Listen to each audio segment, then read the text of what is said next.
Hello, everyone, and happy National Girls and Women in Sports Day. My name is Alannah Scardino, and I'm a training manager at Up2Us Sports. At Up2Us Sports, we believe in the power of a coach to make an impact on young athletes' lives through positive, trauma-sensitive, sports-based youth development coaching techniques. We're dedicated towards getting more women coaching youth sports through our She Changes the Game initiative, because we know that when a girl has a woman as a coach, she's more likely to keep playing sports, and we want all kids to stay involved in their positive sports programs for as long as possible. Now, National Girls and Women in Sports Day is my favorite day of the year because it's a day of celebrating the successes of women and girls in sports, as well as learning from impactful leaders in the sports space. We are so excited to have two of these awesome sports leaders with us today to share their sports experiences and discuss the importance of women leaders in the sports space. So first up, we have Simone Charley, who is a forward for National Women's Soccer League's Orlando Pride. She is a 2021 NWSL Shield and Challenge Cup champion, was a member of the U.S. U23 Women's National Team roster in 2019. She played collegiately at Vanderbilt, where she received an all-SEC honors all 5 years. And she also was a member of the women's track and field team. Very impressive. And last fall, excitingly, she became one of Up2Us Sports Athlete Ambassadors. So we are so fortunate to have her pushing forward the mission of Up2Us Sports. We're also super excited to have Evie Morales joining us today. Evie is a high school junior and an athlete at Kensington Soccer Club, which is a grassroots sports-based youth development program in Philadelphia, Pennsylvania. We've gotten to know Evie through her participation in our She Changes the Game coach development program, where she's gone through training to strengthen her coaching skills. How are you both doing today, Simone and Evie? Doing well. Excited to be here. Good. I'm doing good. I'm excited as well. Awesome. Glad to hear it. Our time is short today, so I want to jump right into some questions about both of your sports experiences. I already kind of mentioned that at Up2Us, we believe in the power of a coach to make a difference in young athletes' lives. And so I really want to know who is a coach who has made the biggest impact on both of you. I'm really curious about how that coach has helped you in your development, not as just an athlete, but as a person. So what did they teach you? Simone, you want to start with that question? Yeah. That's a tough one. Because I feel like I've had some really good coaches in my life. I would say it's a tie between my high school coach, Robert Starr, who I think for me, he just really believed in me and believed in my dreams. And I remember telling him I want to be a pro soccer player and I want to be able to play in college. And he was just like, all right, this is what it takes. And yeah, I feel like he just knew how to bring out the best in me. And so definitely Robert Starr. And then secondly, my college coach, Darren Ambrose, who was just awesome. And his whole philosophy was about building character, because if you become a better person, you'll become a better player. And so just all about instilling values of hard work and honesty, trust, all of the things. And how, yeah, you'll become a better athlete. And so I would say those two are definitely some of the best coaches that I've had. I love that. I am the same way. I can never shout out just one. I got to shout out the whole team. But Coach Darren there with if you become a better person, you'll become a better athlete. I feel like that's such a great, it really ties into how connected the two are, because similarly on the field in our sports programs, sometimes we become a better athlete with better maybe teamwork or communication or resilience after a loss. You can help strengthen those character things too. So they're super duper tied. I love that. Evie, what about you? Give us a coach that made an impact on you. I think I had a lot of coaches because I've been playing for so long, but I feel like the one that made the biggest impact is who reintroduced me to the sport, who is Carlos. I would say one thing he taught me was to slow down the game, because if you slow down the game, then you will be in control. So I didn't just apply that on the field. I also applied it to real life, because if I slow down my life a little bit, I'm able to control it and not make too many mistakes. Nice. I love that one. You're actually speaking to my heart right now, Evie. That was my 2024 New Year's resolution, is this phrase of no rush. We have time to do this. Slow it down. Think about it. I love that one. I don't want to take up the floor too much here with asking all the questions. So Evie, I'm going to kick it over to you because I know you got some questions for Simone yourself. So the floor is yours. Okay. So I have 3 questions for you. And the first one is, what about the game that made you fall in love with it? Ooh, that's a great question. I remember so I started playing when I was 5 years old, and I remember my very first game and just instantly, just exactly what you said, falling in love with the game. Like just being out there, working towards a common goal with like all my friends, chasing the ball down, like getting orange slices after the game. Like I remember not being able to sleep on Friday nights because I'd be so excited for our game on Saturday. And so for me, I think it's a combination of just enjoying playing. I think there's nothing like being on the field and, being a forward and the feeling you get, when you get a through ball and you're like one-on-one with the keeper and that just like adrenaline rush. But also I think just working towards a common goal and having people around you that can help pick you up and be with you when it's tough and when you're down a goal or when you're haven't won the game and you're losing. I think for me, it's a combination of the on field excitement and also just the people you're out there with. That's nice. I think the same thing too is about the adrenaline rush. But my second question is, what is one challenge you have faced in your soccer career and how did you overcome it? Ooh, that's a good question. Um, I would say a challenge would be, I remember like growing up when I was in high school and really wanting to play college soccer and going back to that coach Star who really believed in me. I wasn't really highly recruited coming out of high school. And I remember going to him and being like, Star, like, I really want to play in college. Like, I don't know what to do. Can you help me? And I remember sending emails to a whole bunch of college coaches. And eventually, I ended up going on a visit to Vanderbilt and just falling in love with the school, loved it on my visit. And I went to the soccer coach's door and just knocked on it and was like, hey, you don't know me, but I would love to play here. And they're just like, okay, nice to meet you. And just like having that, I guess resilience and perseverance to just knock on his door and be like, hey, I know you don't know me, but I would love to go to this school. And I remember sending them an email and being like, please come to my game. Like, this is the schedule, everything. And Star finding a team for me to play for at a tournament that they could come to, and them eventually coming and being able to eventually get a scholarship there. So I think for me, just early on in my career, realizing that for your dreams, you have to fight for them. Like no one's going to give it to you. And so if that means you got to go and knock on the coach's door and tell them, hey, I would love to play for your team, then you got to do that. And so I think for me, it's just, yeah, learning to fight for your dreams.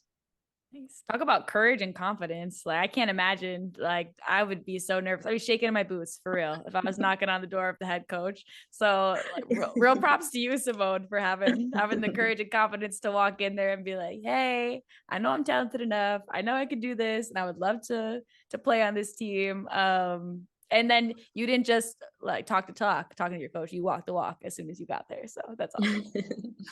Thank you. I can't imagine knocking on somebody's door. I get so nervous. So let alone a coach. My anxiety would have went out the roof. It paid off though. It paid off though. If this is an example, maybe you gotta start talking that talk, Evie. Okay, so my last question I have for you is, what is your motivation before a game? Ooh, my motivation.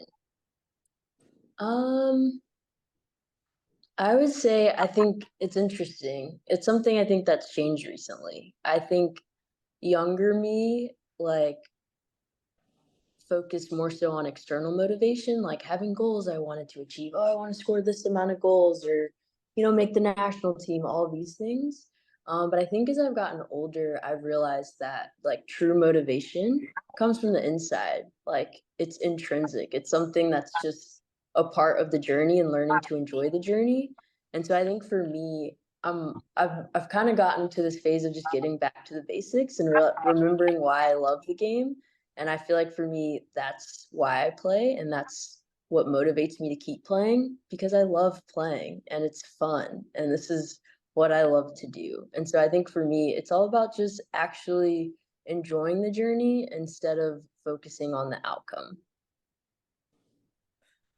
That's so sweet. I love that. It's like the reason why we do anything is that just internal joy. I love the way you put that, Simone. Evie, I gotta ask you that same question. What motivates you when you're playing?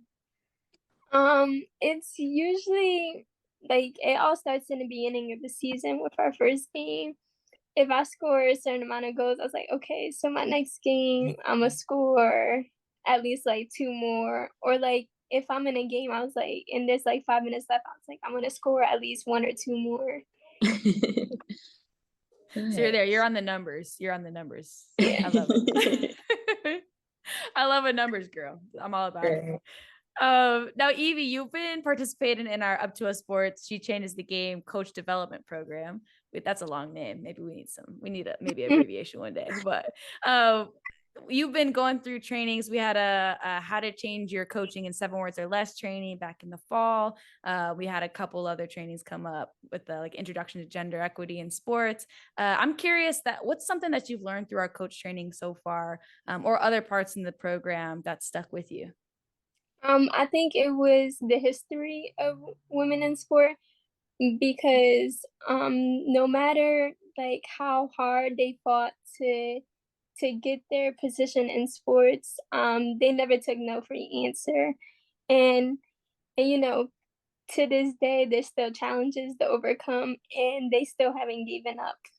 100%. That's why, okay, this is one of my favorite reasons why National Girls Women's Sports Day exists. This is like the number one reason why it's my favorite day of the year, is because sometimes this advocacy and all this work that we do to keep making progress for women and girls in sports and really getting to that point of equity in the sports space can be draining. It like takes a lot of effort, like where we've been climbing this uphill mountain for like so long.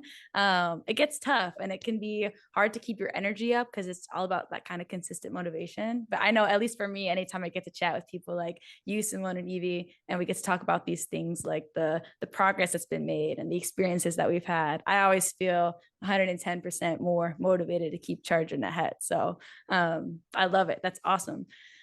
Evie, following up on that, this coach development program was really designed to help give high school girls the opportunity to strengthen their coaching skills so that someday, or even while they're still in high school, when you have these coaching experiences, you can feel stronger in your coaching techniques. I want to know why you think it's important for girls and young women like yourself to step into leadership roles like coaching.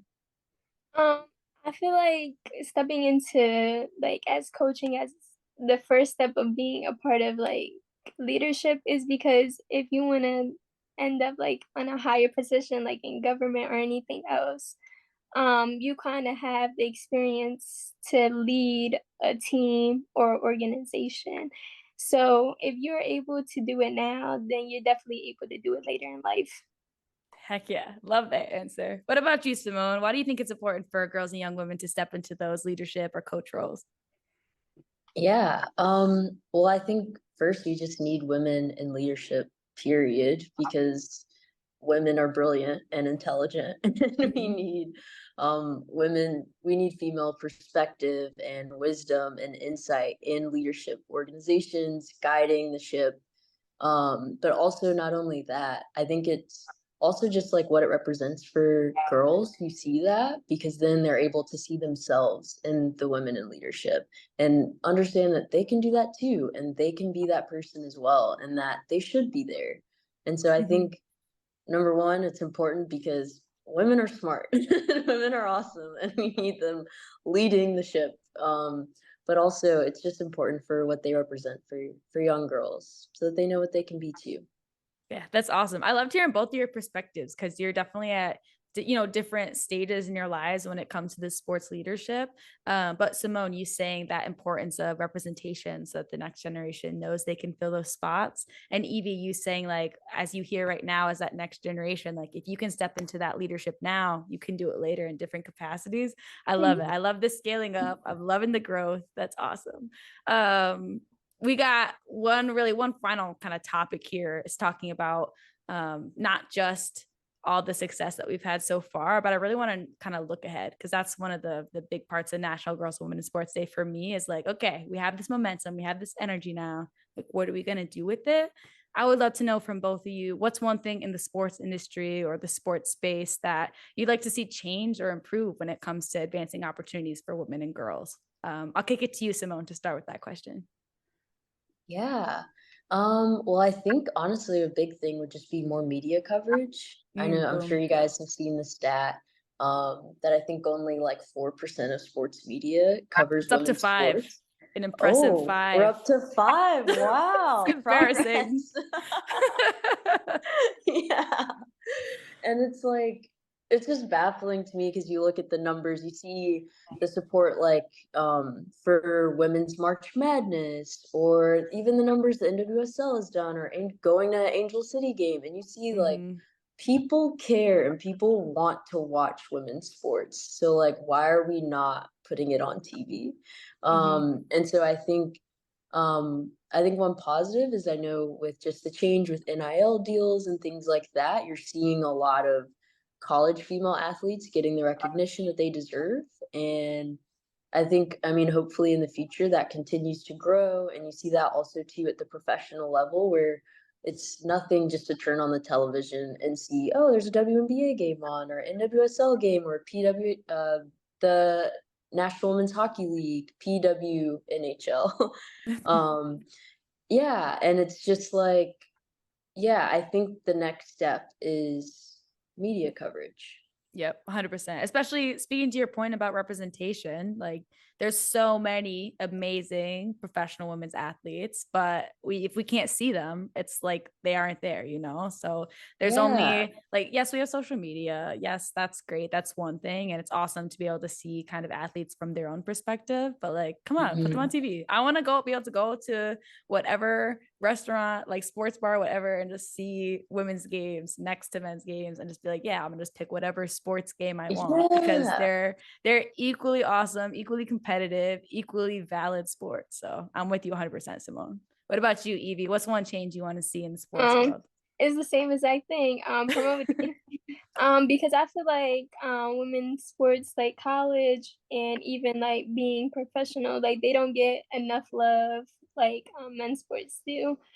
Because it's like me growing up, I was surrounded by watching nothing but like men play sports, and it's just like, I like playing those sports. So if I can at least play on a men's level, I have somewhat of a chance to make it in pro. And since I had that from a young age, now watching more women's sports, it's like, oh, I can play in a women's division because those things actually exist. So I kind of wish that I was more exposed to there's actually leagues for me, like where I don't have to work as hard to be better than a guy, even though it's good to be. Right. Yeah, that's the thing. There's so many girls and women in sports who find themselves having to work twice as hard as men in order to get half as much recognition. And I think a lot of girls and women fall into this trap of like, okay, in order to be successful in a male dominated field, I have to like become a man. Basically, I'm going to act like a man. I'm going to talk like a man. I got to play like a man.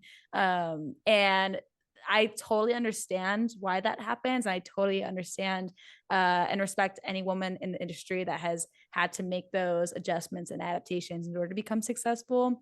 But I feel like we got to go. We got to go with that because being a woman is enough. Being feminine in sports, they go together. I always am rubbed the wrong way by people who say that sports and femininity are like completely opposite things because like, no, like I'm feminine. I'm wearing earrings. I got, got my hair nice and I love sports. I'm going to ball out on the field next week. So they definitely go together. And nobody has to like be a man or be a boy in order to play these things. Being a woman is 100% enough. So I love that, Evie. I love that example. Simone, to close us out, I'm wondering if you had any advice for Evie on how she can start to make these changes and being like a awesome, amazing leader in the sports space, making that impact. Yeah. Well, I think just first what you're doing now, continuing to be a voice, and just speaking up on these issues, but also just continuing to support women's sports as you already are, and going to the games, watching matches, playing in the matches, all of the things. So yeah, I feel like just what you're doing, keep doing that. I love it. Evie, you're definitely on the journey of leadership 100%. The way that you're able to speak up and speak proudly, speak confidently. I feel like first it's this call, and then next week you'll have to be knocking down the coach's doors. We're like on that pathway of confidence. But thank you Yes. both so much for this conversation today. Every time I get to have a conversation like this, it helps, I know, at least me feel like, okay, I'm not alone in the sports space. Like there's so many amazing girls and women who are all like collective like puzzle pieces of this giant like puzzle that is the women's sports landscape. And it's really like a privilege being part of this space alongside both of you. So thank you both so much. To everybody watching, thank you all so much for joining us today. You can learn more about and keep up with Simone by following her on Instagram, LinkedIn, TikTok, and X. And you can learn more about Up2Us Sports by visiting www.up2ussports.org. If you aren't currently following our YouTube channel, make sure to hit that follow button now to stay tuned for all things Up2Us Sports and for future conversations like this one. Thanks again, and happy National Girls and Women in Sports Day.